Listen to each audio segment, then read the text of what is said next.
नमस्कार, मैं हूं दीपिका गुलाटी और डीएन नाइट न्यूज़ में आपका स्वागत है। लोकसभा में आज जिस समय कैबिनेट मंत्री हरसिमरत कौर बादल ने बोलना शुरू किया तो कांग्रेस और अन्य दलों ने मोगा बस कांड को लेकर जमकर हंगामा किया। हरसिमरत कौर बादल अपने मंत्रालय के कुछ प्रोजेक्टों के बारे में बता रही थी, तभी विपक्ष ने मोगा मामले को लेकर हंगामा शुरू कर दिया, जिसके कारण स्पीकर को कार्रवाई कुछ समय के लिए स्थगित करनी पड़ी। उधर राज्यसभा में कांग्रेस ने सुखबीर सिंह बादल के खिलाफ एफआईआर दर्ज करने की मांग भी की है।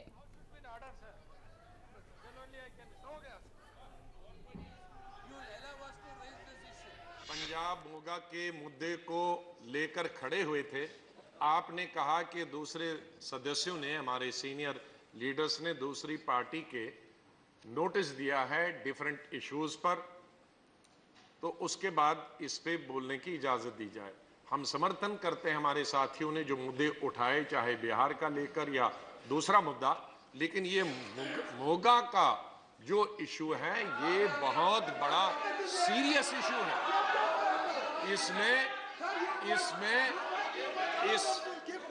इसमें जो लोग सरकार चला रहे हैं वही इस कंपनी के मालिक हैं।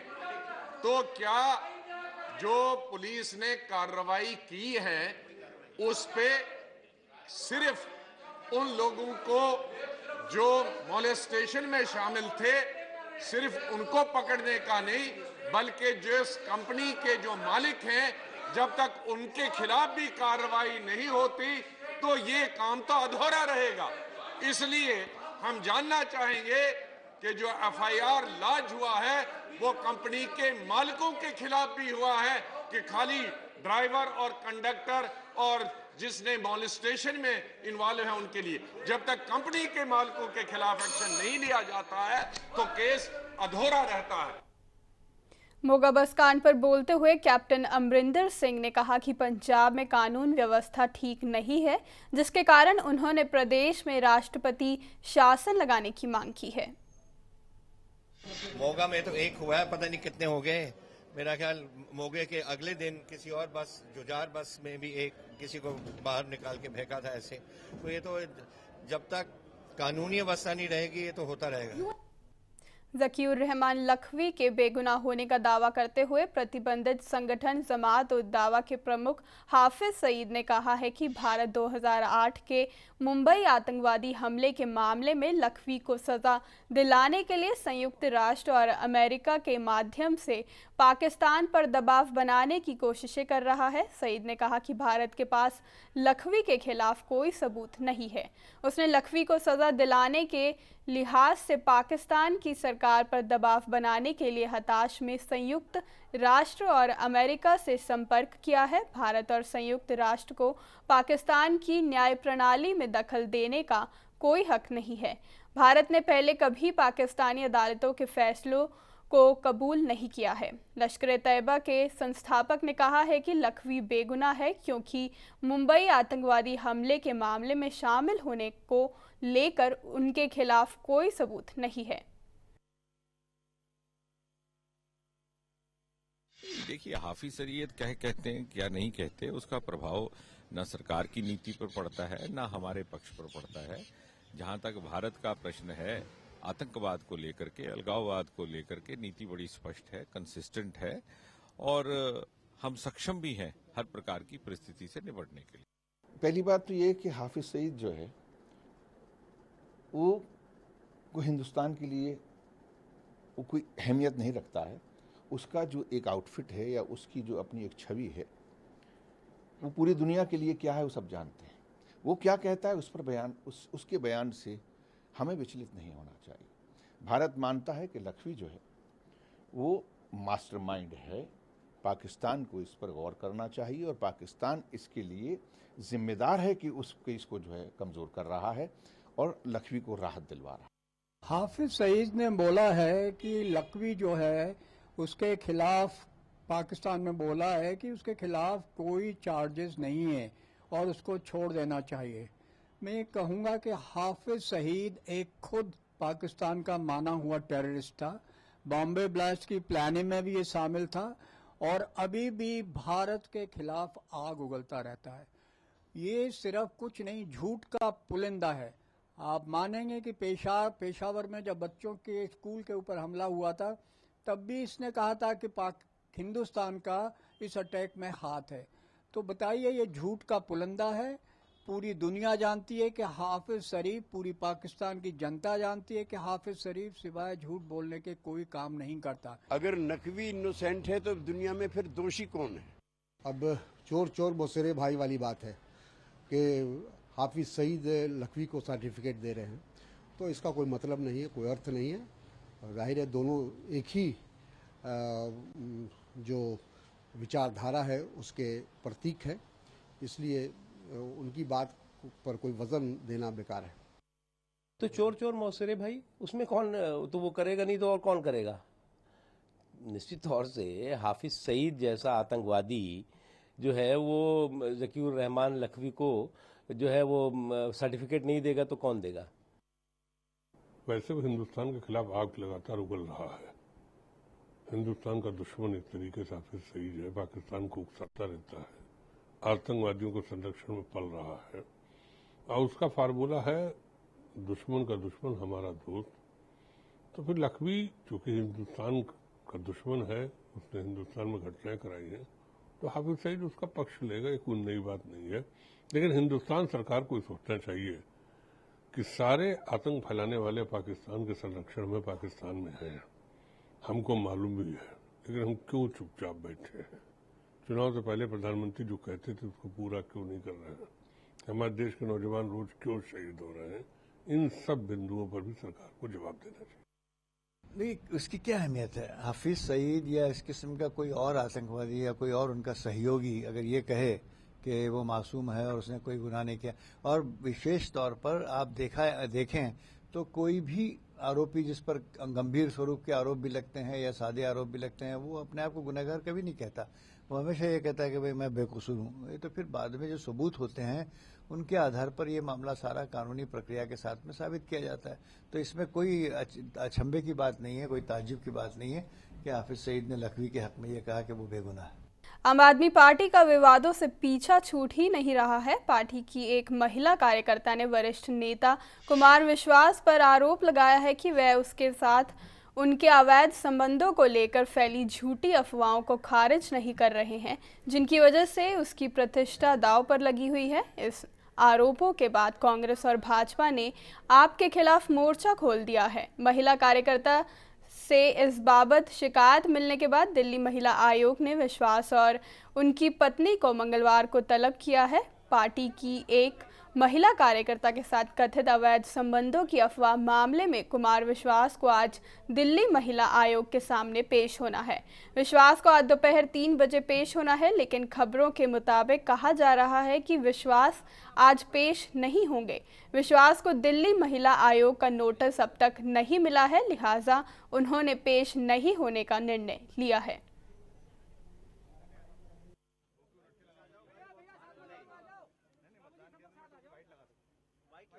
देखिए, नोटिस का मतलब क्या होता है? नोटिस का मतलब होता है इन्फॉर्मेशन उन्हें कल से लगातार मिल रही है कि उनको कल आज के दिन आना है, तो वो इस बात से तो इनकार नहीं कर सकते कि उन्हें पता नहीं है कि उन्हें आज आना है।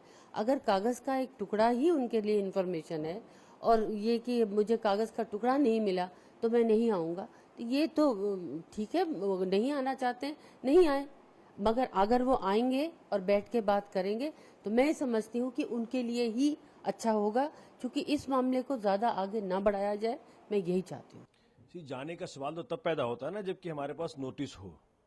ना तो नोटिस आया है, ना किसी तरह कंप्लेंट मेरे पास आया है डीसीडब्ल्यू की तरफ से, तो कोई इन्फॉर्मेशन ही नहीं कब कहाँ और क्यों जाना है। उससे बड़ी बात एक उभर के आती है कि भाई मामला क्या बनता है। इस तरफ कुमार विश्वास मना कर रहे हैं, उस तरफ महिला मना कर रही है, तो ऐसे क्षुद्रतम कारणों से किसी को अपनी पत्नी छोड़ना पड़े तो मामला बनता है उसके पति के प्रति कि डीसीडब्ल्यू उसके पति को चिट्ठी भेजे, नोटिस भेजे, समन करे कि क्या तुम इन कारणों से किसी महिला को प्रताड़ित करोगे, अपने पति को प्रताड़ित करोगे। हिमाचल प्रदेश कांग्रेस संगठन को मजबूती देने के लिए प्रदेश में संगठनों के हिसाब से जिले बनाए जाएंगे। प्रदेश में कांग्रेस पार्टी को 4 जोन में विभाजित कर संगठनों को मजबूती देने की कोशिशें की जा रही हैं। प्रदेश में इस तरह जिले बनाने के लिए प्रदेश के कई कद्दावर नेता इसके खिलाफ थे, लेकिन प्रदेश अध्यक्ष हाईकमान से इन जिलों को हरी झंडी दिलवा पाने में कामयाब रहे हैं। उसी के चलते अब जिले बनवाने की कवायद शुरू हो गई है।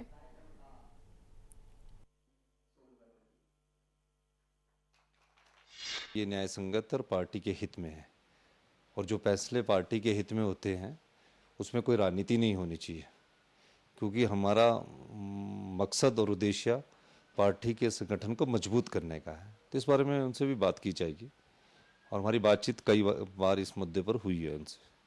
ये तो उल्टा चोर कोतवाल को डांटे। भारतीय जनता पार्टी कांग्रेस पर उनके पास कहने को कुछ नहीं है, सिर्फ संगठन और सरकार की तुलना करती रहती है। जनता के मुद्दों से ध्यान हटाकर हमेशा विधानसभा का वॉकआउट करती रहती है। कोई मुद्दा ऐसा विधानसभा में उन्होंने नहीं उठाया जो जनता से जुड़ा हो, जनता से संबंधित हो।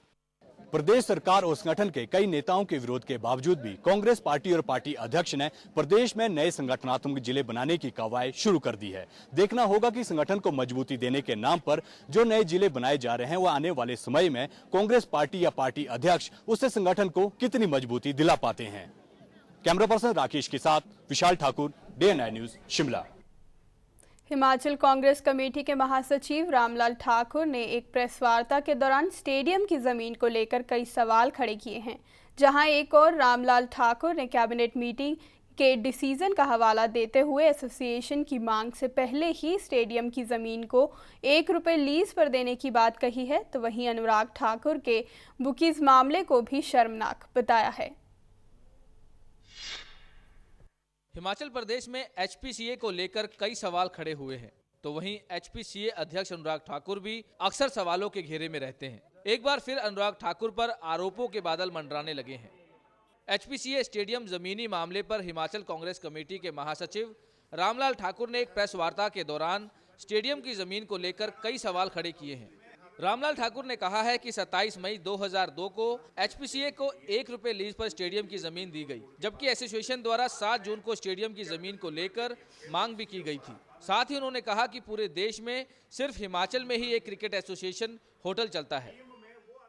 27/5/2002 को ये कैबिनेट में लगी और कैबिनेट ने फैसला कर दिया कि भाई ये जो ज़मीन है 1 रुपये की लीज़ के ऊपर हिमाचल प्रदेश क्रिकेट एसोसिएशन को दे दी। 7 जून को कि भाई हमारे को ज़मीन चाहिए क्रिकेट स्टेडियम के लिए। मुझे बताओ कि प्रेम कुमार धूमल साहब को कैसे स्वप्न आ गया कि मेरा बेटा जो है वो दरखास्त देने वाला है। पूरी दुनिया में कोई भी क्रिकेट एसोसिएशन जो है वो कोई भी बोर्ड जो है वो कोई होटल नहीं चलाता सिवाय हिमाचल प्रदेश के। वहीं बुकीज मामले पर अनुराग ठाकुर पर निशाना साधते हुए रामलाल ठाकुर ने कहा कि क्रिकेट की दुनिया में सट्टेबाजों के साथ राष्ट्रीय स्तर के युवा अध्यक्ष का सम्मिलित होना शर्मनाक है, जिसको हिमाचल की जनता बर्दाश्त नहीं करेगी। जो लोग सट्टेबाज हो, जो लोग जो है वो जो क्रिकेट के प्लेयरों को खरीदते हों, उनसे जो है वो भी नेशनल लेवल के युवा अध्यक्ष अगर उसमें शामिल हो तो उससे बड़ी शर्म की बात जो है वो हिमाचल प्रदेश के, क्या मैं पूरे भारतवर्ष के लोगों के बारे में कहना चाहूँगा, उनको शायद मैं कहूँगा ये बर्दाश्त नहीं होती ये चीज़ें। बता दें कि HPCA अध्यक्ष अनुराग ठाकुर को हाल ही में सट्टेबाजों के साथ देखा गया था, जिस पर सवाल हिमाचल कांग्रेस कमेटी के महासचिव रामलाल ठाकुर ने सवाल भी उठाया है। बिलासपुर से विजय भारद्वाज के साथ मनोज राठी, DNI न्यूज। कुल्लू से लेकर लुधियाना तक NTPC व NHPC द्वारा ट्रांसमिशन लाइन बिछाने का जिम्मा PKTCL को दिया गया है, तो वहीं इन लाइनों को बिछाने से हजारों परिवार प्रभावित हुए हैं। जी हां, PKTCL प्रभावित किसान सभा के बैनर तले किसान लगभग 2.5 महीनों से अपने अधिकार की लड़ाई लड़ रहे हैं, तो वहीं NTPC कोल डैम के उद्घाटन के दौरान देश के प्रधानमंत्री नरेंद्र मोदी व केंद्रीय ऊर्जा मंत्री पीयूष गोयल का घेराव करने और सड़कों पर जोरदार प्रदर्शन करने की चेतावनी भी दे रहे हैं। किसान सभा ने चेतावनी देते हुए कहा कि अगर जल्द ही इस ओर कोई ठोस कदम नहीं उठाया गया तो आने वाले समय में एनटीपीसी कोल डैम के उद्घाटन के दौरान प्रधानमंत्री नरेंद्र मोदी व केंद्रीय ऊर्जा मंत्री पीयूष गोयल का घेराव कर सड़कों पर प्रदर्शन किया जाएगा।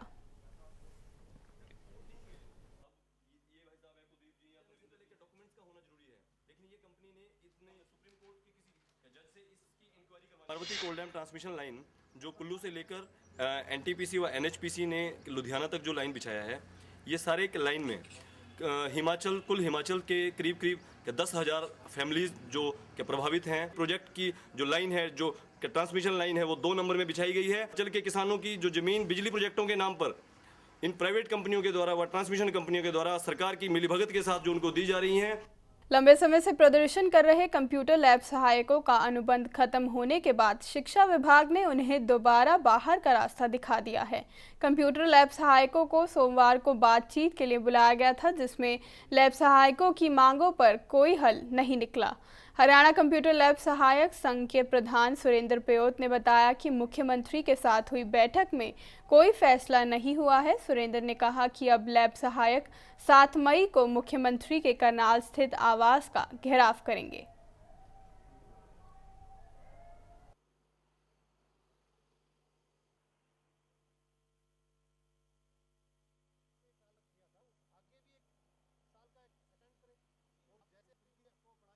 मुख्यमंत्री जी और इसके तमाम अधिकारियों ने एक जो निष्कर्ष निकाला है, उन्होंने निष्कर्ष निकाला कि जो 2622 लायक है कंप्यूटर लैब सहायक है, उनको अभी उनकी जो सेवा समाप्त कर दी गई है, लेकिन ये जो सेवा समाप्त कर दी गई है आपकी बहाल नहीं होगी और नए सिरे से भर्ती होगी।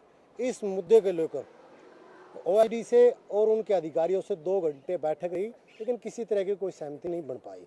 इसके बाद माननीय मुख्यमंत्री जी के साथ जो बातचीत हुई, बातचीत में भी जो लैब सहायकों को एक अनुरोध था कि वो कंटिन्यू किया जाए, कि वो कंटिन्यू पे सहमत नहीं बन पाई और माननीय मुख्यमंत्री जी ने कहा कि ये संभव नहीं है।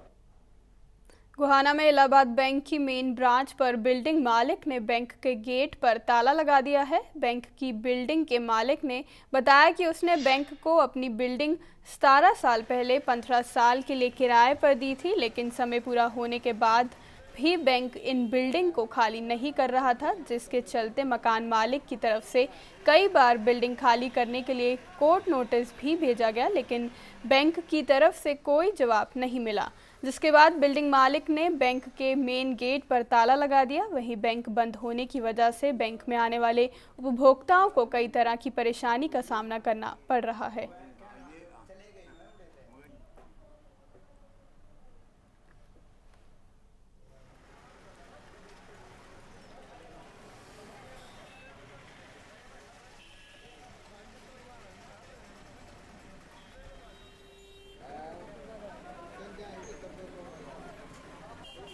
मैंने बैंक को किराए पर दे रखा था, 15 साल के लिए दिया था। मेरे 15 साल सन 2013 में ख़त्म हो चुके हैं। मेरे टाइम से 1.5 साल आगे निकल चुका है। मैंने इनको नोटिस भी भिजवाया था वकील के थ्रू, और वैसे भी बार बार बोला है। मैंने खुद अपना काम करना है। हमारा भूखे मरने बेचारे, हमारा सामान ले रखा लाखों रुपए का, पंखे वगैरह, हमने वो रख करके अपना काम शुरू करना था। ये खाली नहीं कर रहे हैं, धमकी देते हैं उल्टा, हम ये कर देंगे वो कर देंगे, तेरे से घाटा ले लेंगे, तेरे से फलाना कर लेंगे। ना कोई किराया दिया एक्स्ट्रा, मतलब बताओ। 10 बजे से बैठे भी तनख्वाह लेने आए थे, बैंक का ताला लगा उधर, मकान मालिक का रोड़ा है। इनका रेंट एग्रीमेंट खत्म हो गया और अभी हमने ऊपर भेजा हुआ है, तो जैसा निर्णय आएगा वैसा इनके साथ किया जाएगा। मुख्यमंत्री मनोहर लाल खट्टर का 62वां जन्मदिन आज प्रदेश भर में भाजपाई धूमधाम से मना रहे हैं। वहीं सीएम सिटी करनाल में मुख्यमंत्री खट्टर का जन्मदिन भाजपा नेता व कार्यकर्ताओं ने अलग ही अंदाज में सादगी भरे तरीके से मनाया। अनाथालय में भाजपाइयों ने बच्चों के साथ पहले हवन यज्ञ किया और यज्ञ में आहुति डालकर मुख्यमंत्री की लंबी उम्र की कामना की। वहीं हवन यज्ञ के बाद बच्चों को भोजन और फल भी वितरित किए गए। मुख्यमंत्री खट्टर के जन्मदिवस पर हुए इस कार्यक्रम का आयोजन प्रदेश भाजपा प्रवक्ता जगमोहन आनंद ने किया और उसके साथ मुख्यमंत्री के ओएसडी करनाल अमरेंद्र सिंह भी मौजूद रहे। वहीं करनाल मेयर रेणु बाला व पूर्व गृह राज्य मंत्री ID स्वामी भी मौजूद रहे। वहीं भाजपा नेताओं व कार्यकर्ताओं ने एक दूसरे को लड्डू खिलाकर भी मुख्यमंत्री के जन्मदिन को धूमधाम से मनाया। सीएम खट्टर ने नेपाल में आई आपदा के लिए भारत सरकार के माध्यम से नेपाल में आए भूकंप के पीड़ितों के राहत और पुनर्वास के लिए 5 करोड़ रुपए की वित्तीय सहायता देने की घोषणा की है। मुख्यमंत्री आज 3 बजे से लेकर शाम 5 बजे तक अपने आवास पर लोगों से मिलेंगे।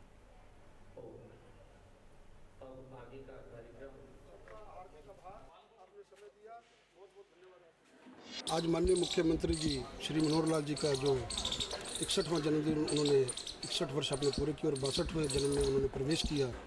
करनाल का सौभाग्य है कि उनको ऐसा यशस्वी और तपस्वी मुख्यमंत्री मिला है हमारे को। आज हमने यहाँ पर प्यारे प्यारे जो अनाथालय के बच्चे उनके साथ प्रातःकाल में हवन जप करके उनकी दीर्घायु की कामना की है। समाज की मुख्य धारा में जोड़ करके सत्ता के प्रति आस्था व्यक्त करना, इस कारण को सिद्ध करने की दिशा में आदरणीय मुख्यमंत्री जी ने प्रयत्न किया है और मैं अपनी तरफ से परमात्मा से प्रार्थना करता हूं कि ऐसे तपस्वी अंत्योदय साधक माननीय मुख्यमंत्री जी को दीर्घायु बनाएं और इनको ऐसी शक्ति प्रदान करें जिसके कारण से हरियाणा वैश्विक स्तर पर अपनी एक विशेष पहचान स्थापित कर सके। इसके लिए मैं प्रभु से प्रार्थना करता हूँ। हिंदी समाचारों में अब तक के लिए बस इतना ही। नमस्कार। खबरों की दुनिया में आइए हमारे साथ कहीं भी और कभी भी जुड़िए। हम मिलेंगे फेसबुक पर, हम दिखेंगे यूट्यूब पर, हमें फॉलो कीजिए ट्विटर पर। खबरों के साथ बने रहिए रात दिन।